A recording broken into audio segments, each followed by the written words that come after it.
महादेव. दीक्षा किचनमध्ये तुमचं सर्वांचं स्वागत. कशा आहात तुम्ही? मस्त आहात ना? आज आपण बनवणार आहोत दाल तडक्याची भाजी. अगदी झटकन आणि पटकन होणारी अशी. चला तर बनवूया. इथे तूर डाळ घेतली आहे अर्धी वाटी.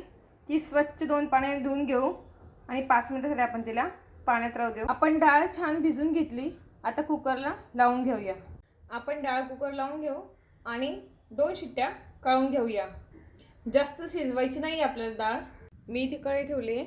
आपण भाजीसाठी तेल टाकून घेऊया. तेल टाकून घेतलं आपण भाजीला. छान गरम होऊ द्यायचं तेल. तेल छान गरम झालं. एक कांदा घेतला आहे, बारीक कापून घेतला. त्याला आपण तेलात छान परतून घेऊया. कांदा छान ब्राऊन करून घ्यायचा. एक टमाटर घेतला आहे, बारीक असं कापून घेतला आहे. तेलात फ्राय करून घ्यायला. पण कांदा आणि टमॅटो छान फ्राय करून घ्यायचा. हळद घालते, थोडंसं गरम मसाला घालते, लाल चटणी पावडर घालते. मसाला खाली लागला नको पाहिजे म्हणून थोडंसं पाणी घालते.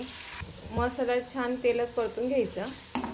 शिजून घेतले डाळ ॲड कर. डाळ मसाला छान परतून घ्यायची. पाणी घालते. मीठ घालूया. भाजीला छान उकळ आणून घेऊ. इथं भांडे घेतले आपण.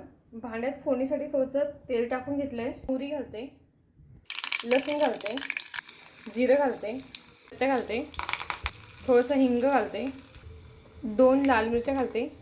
कडकडीत आपण फोडणी देऊन घेतली. तिला छान उकळ आला.